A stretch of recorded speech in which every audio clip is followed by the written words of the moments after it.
Rules June 30th meeting to order. Melvina, would you give invocation, please? Ora galandi he uli helis da handes giardin ho. Nivna det dostan heldi do hest os vatli long e legis skadu. Ni de hektati danton ni ho da had moisti degesti. Father, we just thank you for this day. We thank you for all your blessings and bringing us back together again. Lord, we thank you for all the things that you do, and I just ask guidance for each and every one. Lord, that you know the hearts and the mind of each and every one. Lord, we just thank you for your blessings. In your name we pray. Amen. How you make your voice echo like that, Melvina? That's pretty cool. Yeah. Shelley, will you do roll call? Yes, sir. Mike Shambaugh. Here. Joe Deere. Keith Austin. Here. Danny Callison. Here. Julia Coates. Here. Sean Crittenden. Here. Mike Dobbins. Here. Rex Jordan. Here. Johnny Kidwell. Here. Daryl Legg. Here. Wes Snowfire. Here. Dora Petskowski. Here. Joshua Sam. Here. Melvina Shotpouch. E.O. Smith. Here. Condessa Teehee. Victoria Vasquez. We have a quorum. All right, if you've had a chance to look over the minutes, could I have a motion, please? Yes, Speaker, I noticed here that in the minutes it said that Councilors No Fire's vote did not count.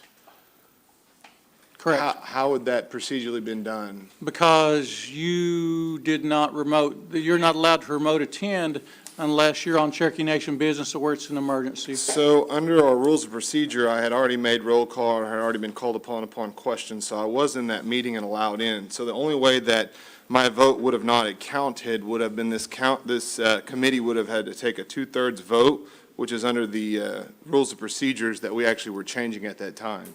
So because my vote didn't count, my rights were violated being a council member, and therefore that vote basically illegally changed the rules of procedure. So we should not be able to continue operating that rules of procedure until we bring it back legally the right way, and my vote either would count or would not count, or this committee would have had to take those rules of procedure policy in place to exclude my vote. That's the way the censorship law is. It's the way it defines it, and it's what would have had to count in order to make my vote inadequate, I guess. So. Did you hear that, John? So under the rules of procedure law that governs this body, it takes a 2/3 vote to censor a sitting council member. I was already called in during that meeting, and so since I was already made on roll call, I was in that meeting, and the council would have had to take a 2/3 vote to remove me or censor my vote.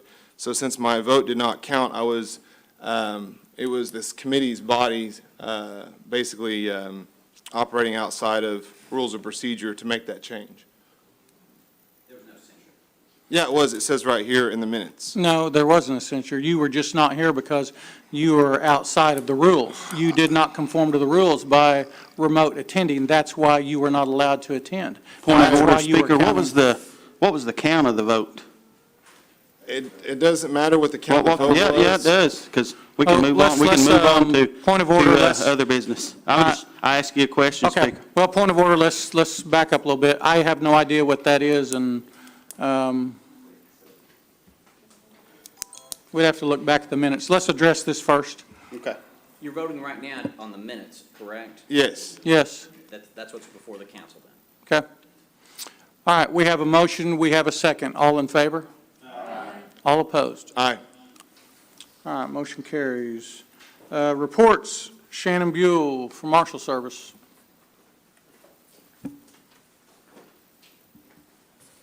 Good afternoon. Shannon. This last month was a busy month for the Marshal Service. I have a fugitive recovery team. They concentrated on hunting down very dangerous fugitives. It's not people, we're not hunting people down that miss a parking ticket, paying a parking ticket. These are really, really bad men and women in our communities. I believe we got 4 to 5 last month on this. When you hunt down a fugitive, it takes man-hours. It takes days and days to find where they're at. When you're a fugitive, you don't want to be caught.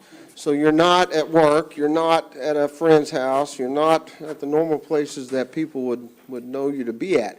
So literally, it takes hours upon hours to develop information to find these bad men and women and get them in custody. So my team worked very diligently for that. One of the big changes that we're doing at the Marshal Service, quite frankly, is to address some of the concerns and needs of our community, the council here, our administration, on some of the community events that you're going to be having. Please get that forwarded over to us. We would definitely want a marshal at your community events. We're not here to spy on your community events. We're here, one, it's our community too. You're our council just like you're everybody else's council.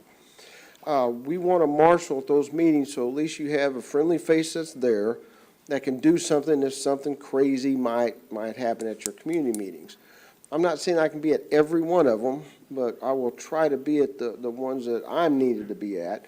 But we're trying very diligently to have a marshal at every meeting that either administration is having or you as a council person will have in your community. And while we're there, we're just not there to look mean and try to arrest somebody. If you have constituents in that meeting that have questions of the Marshal Service, that's a perfect time for them to meet a marshal. Some of the marshals that come to your meetings might be in full uniform, some might, depend on the threat level, might be in plain clothes, but they're marshals just the same. They'll all be advised to come and talk to you at your meeting and let you know who they are.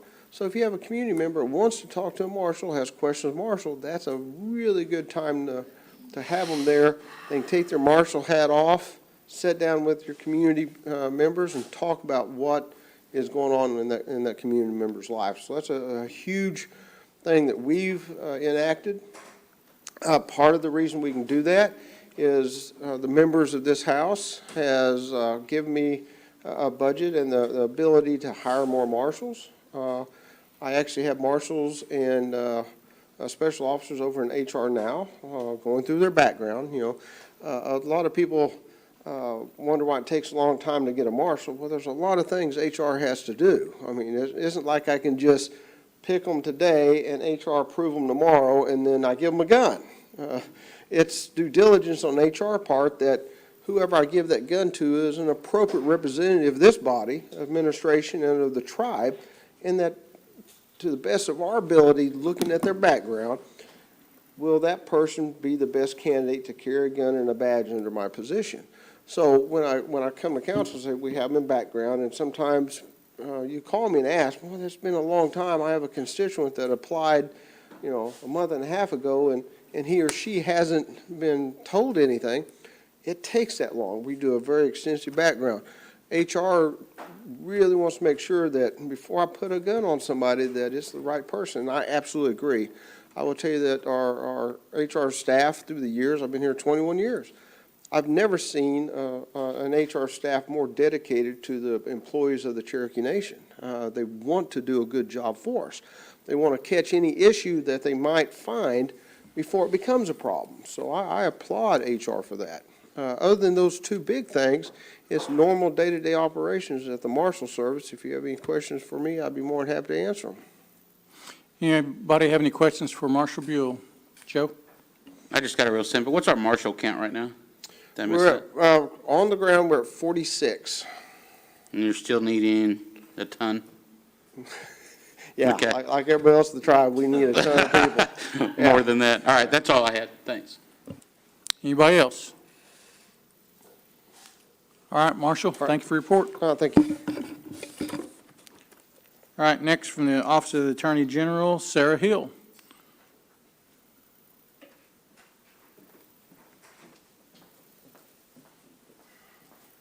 Good afternoon. Hey, Sarah. So it's been an eventful month in the legal world, and rather than sort of dwell on all of the normal things that we do, I was going to just talk about the Castro Huerta decision, which came down from the U.S. Supreme Court yesterday.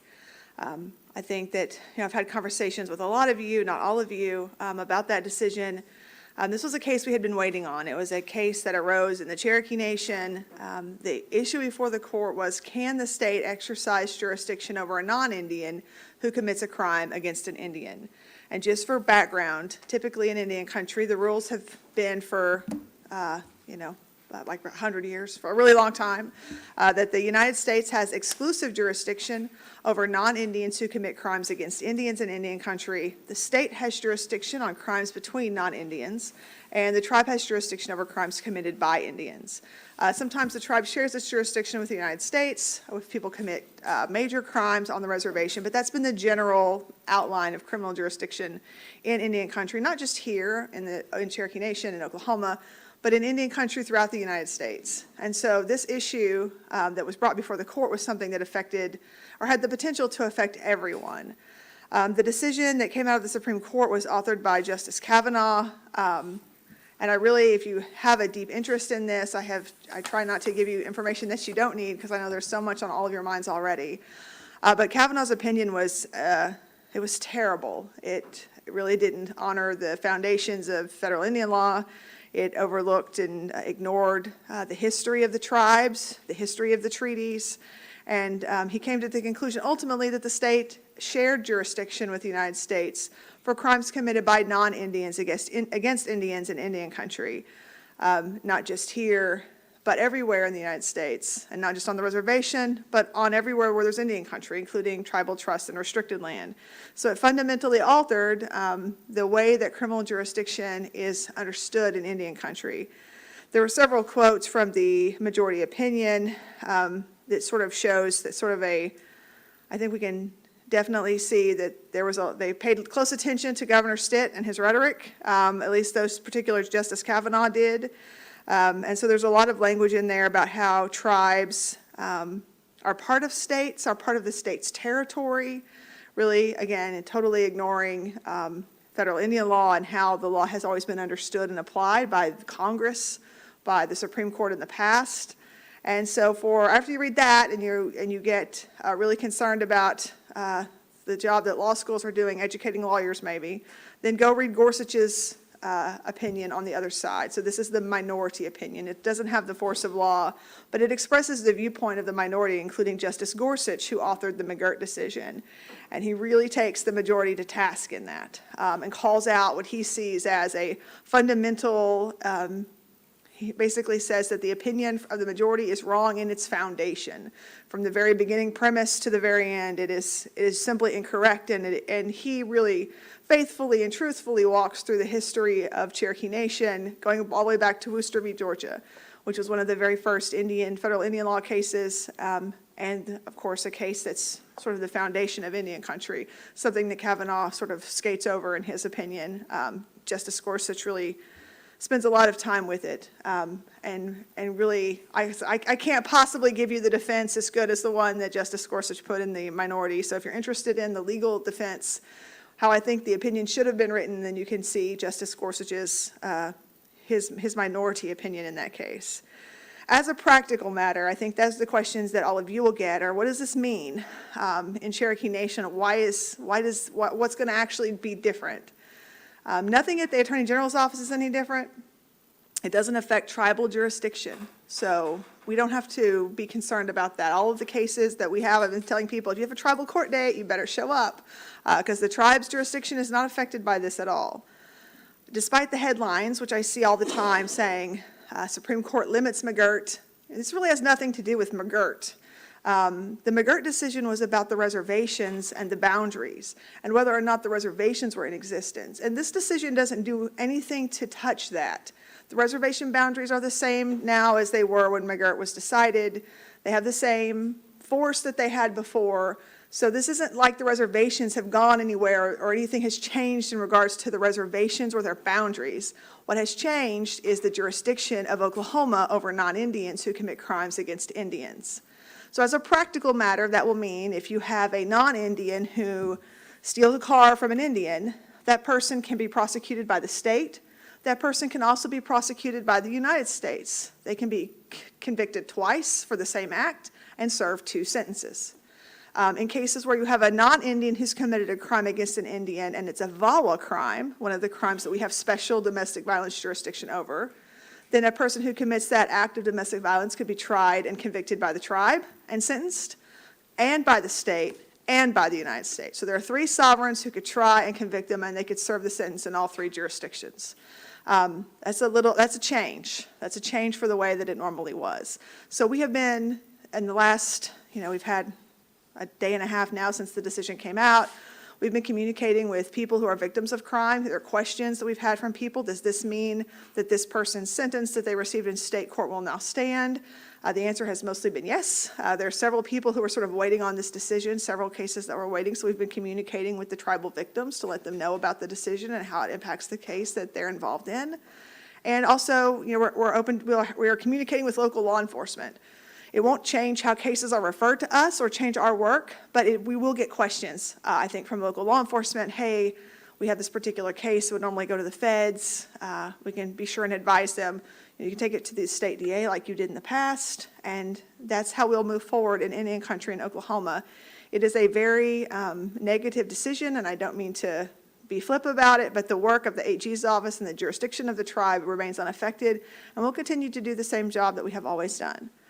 And personally, practicing Indian law with the tribe now for, I think this is my 19th year.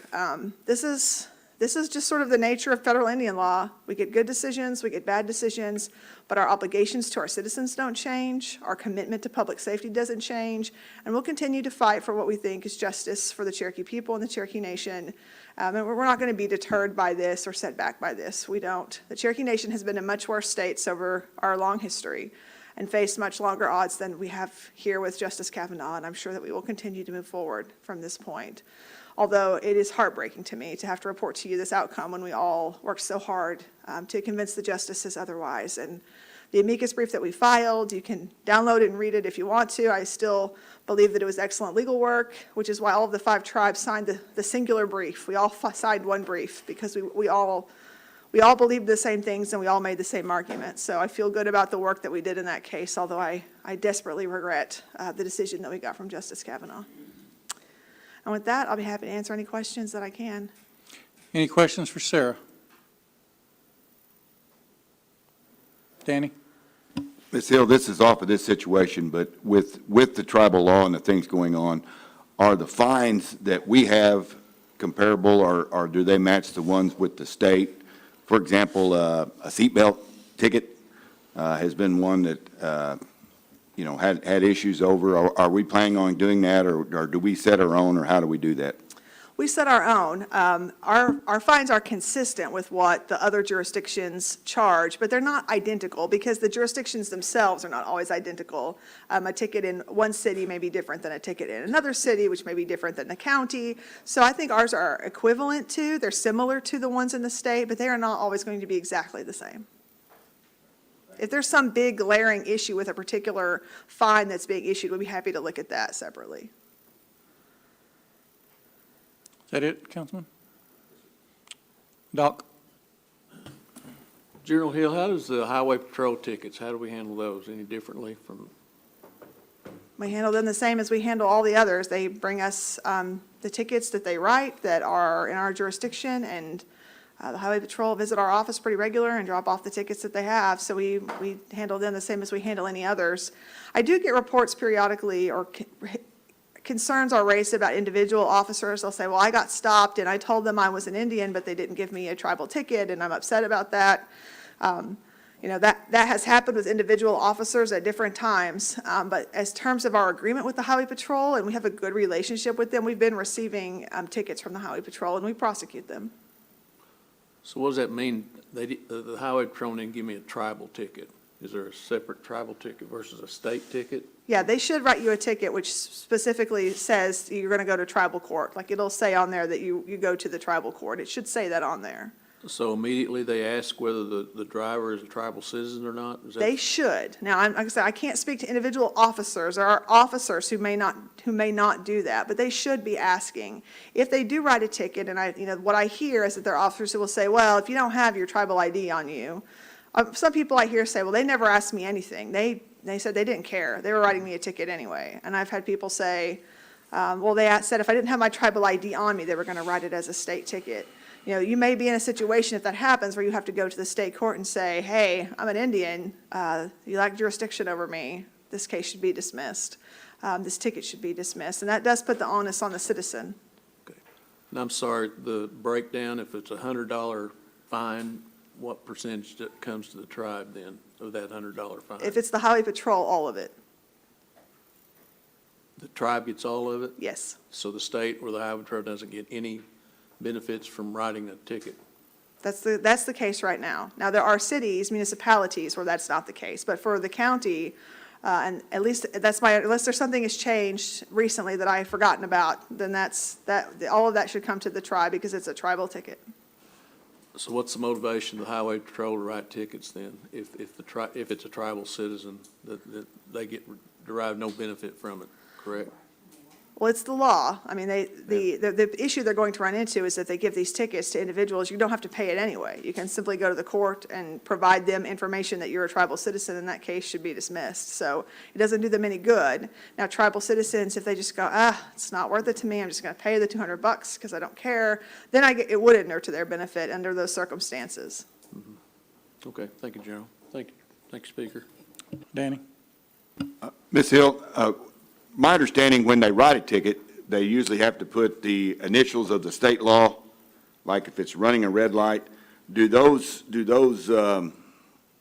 that an issue with, then, if it's a tribal citizen, then they have to put the initials of the tribal law that they're violating on this ticket, and is that an issue between both the highway patrol, the local sheriff department, or whatever?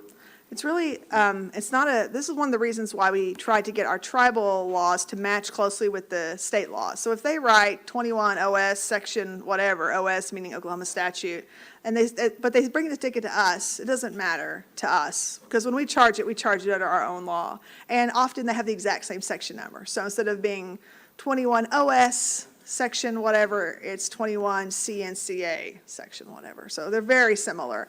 And it makes it easy for the prosecutors and the defense counsel and the officers to know the section number, and then the prosecutors can figure out what the right law is that applies in that circumstance. So that's not a huge issue to us.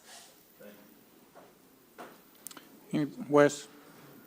On these, well, I guess the first thing is the ruling obviously seemed out of the Supreme Court to be more legislation than it did to be an actual ruling. And I agree with you there that the Supreme Court doesn't have the ability to legislate from the bench, but it seems that they did that. Because now it seems that all reservations would be falling under a PL 280 state now. So, obviously appreciate your work efforts to try to combat that prior to. On the tickets that we have, I know Councilor Dobbins brought up the high patrolmen. We don't have an agreement with them to where if they write a ticket to Native American, it all goes to us.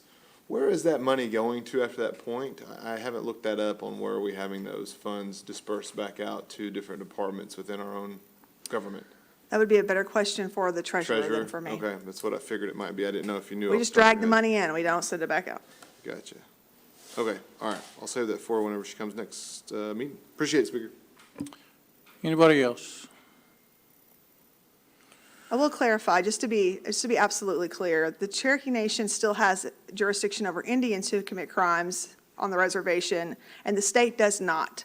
So in Public Law 280 states, there are, and it depends on the state, it's not consistent everywhere, but often the state will also have jurisdiction over Indians in a Public Law 280 state. That is not the case in Oklahoma. So the Cherokee Nation has jurisdiction over Indians who commit crimes on the reservation, not the state. Danny? Sorry to keep bothering you, AG. So the article that came out a month ago on a state highway, that does the state highway, do they actually own the highway that if it's funded through the state that comes through the reservation, or is that still on our land and it's our property? Once it crosses the reservation boundary, then we have jurisdiction. Whether you're on private land, whether you're on state-owned land, the tribal jurisdiction is complete on the reservation. Thank you. You're welcome. Anybody else? I just make a comment, and it's more back to what Justice Gorsuch, when he says he blasted the ruling, say it failed to honor the nation's promises. And that's kind of a big deal, because that is another promise broken. We've had very many throughout our history, and you would think in today's age that that wouldn't happen again, but it has. Also, he puts truly a more ahistorical and mistaken statement of Indian law would be hard to fathom. You know, they were adamant, he was the author of, in 220, I guess, the McGirt, correct? That's right. You know, and you look at what the conservative, were mostly conservatives back then. I think, no, they were more, they were liberal back then, and now they're more conservative. So if you look at what's going on, and we have a Supreme Court justice getting ready to retire, and depending who gets put on there, I mean, they could actually look at McGirt and go the other way, just like this, couldn't they? I mean, I think the tribes always have to be, you know, we've been living in the McGirt world, right, where we received this really positive, very, you know, Gorsuch was very faithful to the foundations of the law and applied it fairly, and we have benefited from that. That has not been the norm in the Supreme Court's history, is that tribes get decisions based on what's right under the law. Tribes tend to get decisions that are based on what people want, the non-Indian communities want. And so this is, you know, this is absolutely par for the course, and this is why we have to be so vigilant on all of our legal cases. We have to be smart about how we handle conflicts when they arise, because you're right. A change of one Supreme Court justice for us or against us can change the way the law works, which is why we have to be very careful to defend what we have and to be thoughtful about protecting the rights that we do have, because the tribe looks utterly too different today than it did in 1970. And, you know, we don't want to go backwards. We want to move forwards. But I mean, this is just how it tends to swing. The court, the Congress itself could come in and pass laws that are very negative to the tribes. Every election matters. Every appointment matters. These federal benches, you know, there aren't enough native federal judges in the United States. They're not sitting on the circuit courts. I mean, there's a lot of places where the tribes should, I'm not saying they're doing an excellent job, obviously, but we need to continue that fight for sure. Well, and then you look at, you know, what the governor's done against us, all the attacks on our sovereignty and our gaming, different things. You know, if he really, one of his statements was he wanted to keep everybody in Oklahoma safe. But, you know, if he really wanted to keep everybody in Oklahoma safe, he would have sat down with our tribal leaders and said, hey, look, you know what? I may not agree with this. I might even write some paper to try to get rid of it. But in the meantime, how can we work together to keep both of our people safe? And that was never done. So it really doesn't matter, you know, what rhetoric he speaks. He's lying. He has never, ever supported this. He never will. So, folks, I'm telling you, here before long, we need to get out and we need to exercise our rights to get this guy out of there. And you need to push your constituents to let him know that what he's done against our nation. And it is a big deal in these upcoming elections. So just this could be the start. So I hope not. But Sarah, I appreciate everything that you do to protect our sovereignty. I know it's a difficult thing, and things pop up. This isn't really, I don't think it's somewhat of a surprise. I mean, it's not unexpected, but we appreciate what you do. Well, I appreciate all of you.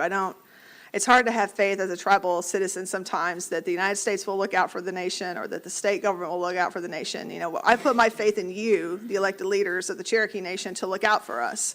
And I know a lot of other people do too, and it's not an easy job that you have, but you're what we have to defend us. So I appreciate all of your service. Joe? Hey, Sarah, Jackson is the one taking over Breyer, because Breyer left today, correct? At noon. Yeah, Breyer will take his place on the bench. Yeah, Or, so not Breyer. Jackson. Jackson will take Breyer's place, and Jackson is not a friend of the tribe either, correct? Or what's the back history there with Jackson? Judge Jackson, like most, you know, Justice Gorsuch was unusual in that he had a lot of Indian law background, so we could look at his record on Indian law and see how he would vote. Judge Jackson, like almost every other Supreme Court justice, just does not have any background in Indian country issues. So I say that, you know, until she has a chance to hear some Indian law cases, all we can do is hope for the best, because we just won't know until she hears some of them what her position is going to be. So it leads me to the next question. Is there anything else with any other tribes, Apache, anything that is going to Supreme Court where it will see what kind of ruling she would have? Yeah, we'll get a really quick one in Brackeen. So Yeah. Brackeen is another Cherokee Nation Supreme Court case that is headed up, and in the next term, and it will be Judge Jackson's first term on the bench. And we will see at that, when that case is decided, what her decision will be, And that's a little bit of the history that going forward, we'll have to see right? where she starts. That case will be Going. argued in October, I think. Okay, well, thanks for the work. So I appreciate you as always, Sarah. Thank you. That's Happy it. to do it. Anybody else? Thank you, Sarah. Thank you.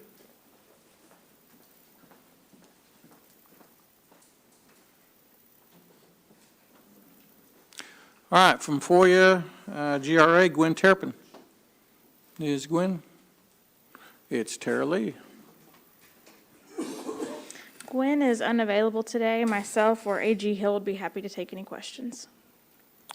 Do we have any questions related for GRA? All right, looks like there's none. Thank Thank you. you, Tara Lee. All right, from the Tax Commission, Sharon Swepston.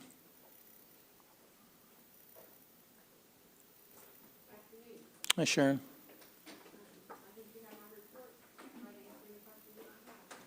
Does anybody have any questions for Sharon? Joe? Sharon, you want to go ahead and update us on what we talked about with the Catoosa Tag Agency? Microphone, Sharon. Oh, I'm sorry. You turned it off.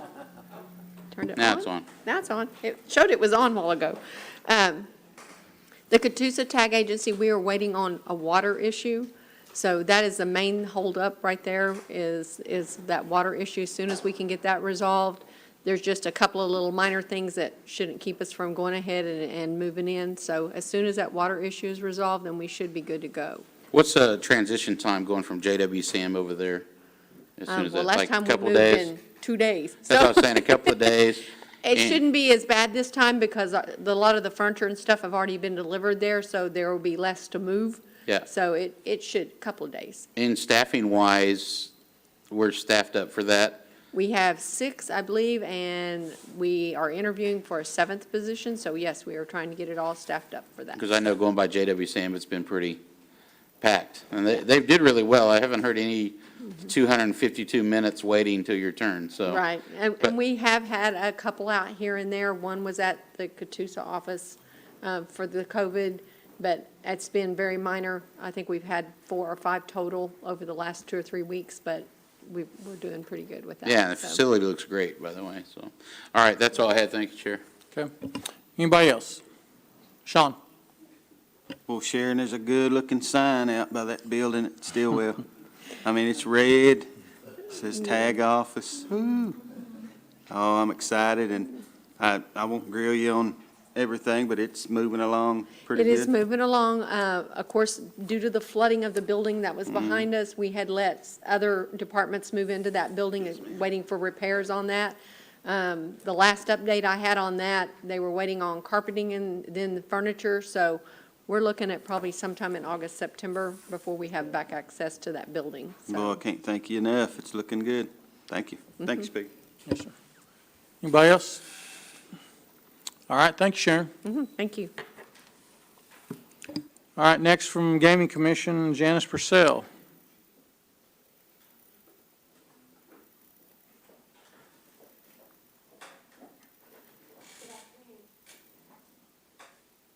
Hey, Janice. Good afternoon. We had a commission meeting this morning, and Chairman Sparks and the other commissioners would like to say hello and thank you for all you do.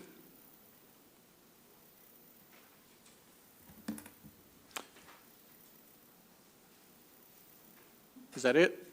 I submitted my report, if anyone, Okay. All right. Does anybody have any questions for Janice? Doesn't look like it. All right, thank you, Janice. thank you. All right, from Human Resources, Samantha Hendricks. last one. So, good to see everyone. You have my report, so if you have any questions, feel free to ask. I'll be happy to answer any I can. On the other one, though, in April, in the Rules Committee, we had talked about the education and learning for our leadership and employees. So I wanted to bring some information back to you in reference to that. We did introduce a new learning portal in January, and so just to give you a little bit of stats, we have completed courses of 15,709, not to bore you with all the stats, but those are important to us. We completed training hours of 5,176, and we're going up as of June. We've gone up about 1,000 since that time. And we completed on certifications, 26 certifications, which included like project management, leadership, food handlers card, IT, and HIPAA training with health. So we're continuing to partner with our different departments to make sure we understand their needs and give them the information that they need and the classes that they need for certifications. So that's as far as just to kind of give you an idea, as far as the average course rating, we're seeing that our employees are really liking our courses and liking not just courses, but their online training. So out of a scale of 1 to 5, we have a 4.22 rating. So we're seeing that they're actually really liking the courses. Also on course completion, on the national average is about 75%, and our completion with us is 89%. So just wanted to share a couple of stats just in reference to our new learning portal, because we are seeing some successes that direction. So that's all I have, unless you have questions. Does anybody have any questions for Samantha? Samantha, just a comment. Sure. I've talked to several agency heads and several workers who, you know, there's positions open up in places and they've needed them really bad. And that process takes so long, people are taking other jobs because they get tired of waiting on hearing anything from the Cherokee Nation. That is still happening. Okay. Is there any way we can speed up that process a little bit? Yes, and we have done some things to speed that up, you know, to streamline our process, but we can definitely, we're still working on that. That's, yes, the answer is yes. Okay. And we are, and the only other thing, and we've made you aware of this, I haven't talked to me about it, but just letting people know if they did get it or they didn't get it, so they can move on, you know, forward with their career. Yes, sir. So make sure Yes. that happens. Absolutely. Okay. Anybody? All right. Thank you, Samantha. Thank you. All right, old business, none pending. New business, number one, Dora, would you take that, please? Oh, wait. Number one, yeah, go ahead and take it. This is a resolution confirming the nomination of Lindsay Earls as an editorial board member of the Cherokee Phoenix, and I put that in the form of a motion. We have a motion and a second. Any discussion? All right, if not, all in favor? Aye. Opposed? All right. I know. All right, number two, Candace, would you take that? I think Ms. Earls may be online. Oh, is she? Yeah, I think so. Ms. Earls, are you online? Yes, I'm here. Okay, you want to say anything to the council? Sure, I was going to introduce myself and was ready to answer questions for you, but I guess you didn't need that. So thank you very much for placing your trust in me. I look forward to serving the tribe. All right, sorry about that. Thank you, ma'am. Oh, that's all right, thank you. All right, number two, Candace. This is a resolution ratifying a tribal transportation self-governance compact with the United States Department of Transportation, and I put this forward in the form of a motion. We have a motion and a second. Any questions? All right, all in favor? Aye. All opposed? All opposed. Okay, number three. Sean, would you take that, please? This is a resolution expressly agreeing to choice of law and binding arbitration and authorizing a limited waiver of sovereign immunity of the Cherokee Nation in connection with the use of Rank One Sports website. Put that in the form of a motion. We have a motion and a second. Any discussion? There's a Scrivener's error in the sponsorship. My name is misspelled. It is. We'll get that fixed. All right, all in favor? Opposed? All right, motion carries. Number 4, Keith, would you take that, please? Certainly, this is a resolution authorizing certain lending transactions involving Cherokee Nation Businesses, LLC, a Cherokee Nation Tribal Limited Liability Company, and authorizing a limited waiver of sovereign immunity. I put that in the form of a motion. We have a motion and a second. Any discussion? Wes? I just had a real quick question. I didn't know if anyone could speak on the purpose. I know I've read it through a little bit, and I've seen some of the red mark changes. Just kind of seeing if there's anybody that could discuss a little bit more while we had this change made to it. Tara Lee or Chief Staff or somebody want to comment?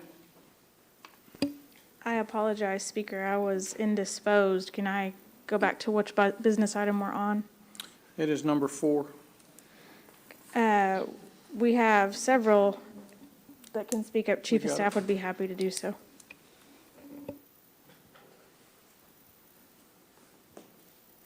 Well, Chuck Garrett's there too. Okay. Chuck or Doug, either one of you all want to comment on that? Thank you, Speaker. I appreciate the opportunity to address the council. I'm not certain what red line language Councilor Nofire is referring to. I can certainly speak to the overall purpose of the waiver and what we're attempting to do there. If that's the question, I'll be happy to address that. Is that your question, Councilman? I was just basically, I think the main purpose is that you're just reinstating the credit agreement that was already passed back in 2019, correct? It is a revised credit, line of credit, but yeah, it is the waiver in connection with the expanded line of credit. Okay, and I see that there's just more of a definition on the last whereas, where it was just continued on to go ratify and confirmed, have the asset pledges and the non-interference agreement amended and reinstated. There's just some more added language to that, which I think I'd be fine with. I just wanted to clarify, there's not any changes to the financial aspect of it from the original credit that we had passed back in 2019, correct? No, there is substantial change in scope and purpose. I'm happy to go into. Yeah, because that would be fine, because I remember we authorized it in 2019 up to 300,000. There was a new whereas where it went from 300,000 to 650,000. That was not put in red. That's a whole new change, I guess, to this resolution authorization form. So it just was confusing to me because part of it was in red, and I didn't remember part of it that's in black ever actually having taken place back in 2019. So that's what I was wanting to clarify, was that we went from 300,000 to $650,000 loan consisting of a $400,000 revolving credit facility and $250,000 delayed draw term loan. Also says that we have a credit agreement to $850,000 set forth at above extension of maturity date, which I think that includes the whole entire amount of $250 and $650. So, I'm sorry, $650 million. Yeah, not used to seeing that many zeros. So, yeah, so that I was just making sure that, like I said, when I was reading this, it was half of it's in black, half of it's in red. I'm used to reading changes in red, and so I wanted to make sure those are the changes that we're also including in the black as well. I don't have a copy of the resolution. I'm not certain how that gets prepared, but yes, what you're describing are the changes to the line of credit. Okay, and what's the main purpose of trying to increase that amount by over double? Yeah, the purpose behind that is, as you all know, we have set a growth strategy back in early 2020 to support the growing needs of the nation and the worked very carefully and diligently in building a growth strategy.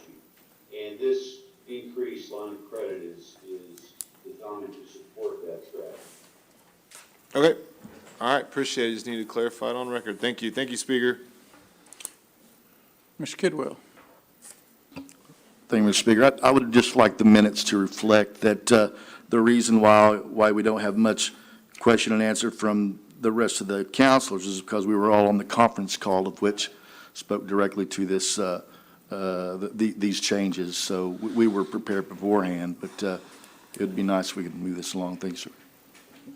Okay. Can I clarify that? I've never received an email for this conference call that apparently got happened. There was nothing ever sent to my email or even a phone calendar list to be on a conference call. That's why it's new to me, and I never seen anything besides red movement. And so, please put me back on a call list if whoever's listening that might have taken me off. So, appreciate it. Any more questions?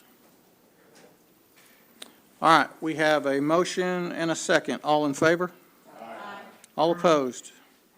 All right, motion carries. Number 5, Rex, would you take that, please? Yes. This is legislative act creating Title 21, Section 1835.2 of the Cherokee Nation Code Annotated relating to offensives against property. And I put that in the form of a motion. Second. Councilman Kidwell? Mr. Chair, I would like to make a motion that we table this agenda item until the next Rules Committee meeting, which will be July 11th, 2022. You rescind your motions? You guys rescind your motions to approve? Okay, who seconded? Okay, so you rescind it too? Okay, all right. We have a motion to extend this out to our next tribal council meeting. So we have a motion and a second. All in favor? Aye. All opposed? Aye. All right, motion carries. All right, are there any announcements? Mr. Speaker, Yes, ma'am. before we go to announcements, I would like to make a motion to reconsider the previous item on the agenda, the approval of the minutes. I would second that motion. Okay. Thank you. The reason I'm making this motion is just because I believe there is an inconsistency in the minutes that we need to reconcile.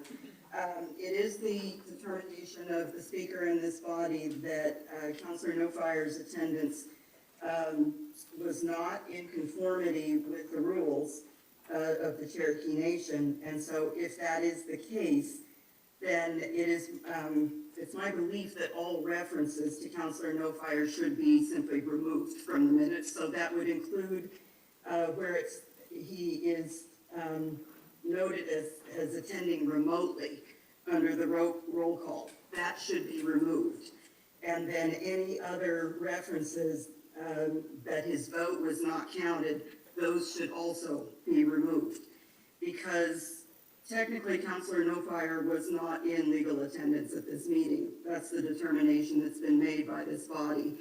And so, that being the case, there's no reason that any references to him should appear at all in these minutes. As we have it right now, it's inconsistent because he's noted as attending remotely under the roll call. Well, if that's the case, then why is his vote not being counted? You know, that's the question I think that's going to come up for anyone who might be reading these in the future. So, so that's why I'm making the motion to reconsider that the amendment to these motions should be to simply remove all references to Councilor No Fire, and that would be most appropriate. Okay. We have a motion and a second. Any further discussion? Wes? Yeah, just to clarify on that, I know Councilor Coates has a good explanation of why to clear up the minutes. The point is that there was never an email put out on extraordinary circumstances that we weren't allowed to continue remote attendance that day. So calling in that day was consistent with what this council body had been doing for over 2 years. And so since I was allowed to be able to roll call in. Point of order. Councilman Coates? That's not been the determination about the legality or the correctness of Counselor No Fire's attendance or not, whether or not it was according to the rules. That's already been made. That was made last month. And so that's not the question that I'm asking for reconsideration on. The question I'm asking for reconsideration on is about the references to him in the minutes, and that's the only thing that should be under discussion at this point. Okay, well, then the minutes should stand, because that's what the actual accounts that happened, and the rules of procedure were not followed to be able to remove me from that meeting. So therefore, the minute meeting should stand, and it should be made public and continue to be made public on that meeting record. Anything further? All right, we have a motion and we have a second. All in favor of that motion? Aye. All opposed? All right, motion carries. That will be stricken. All right, are there any announcements? No announcements. Our next meeting is tentatively scheduled for Monday, July 11th at 9 a.m. Do I have one more motion? Motion and a second. We are adjourned.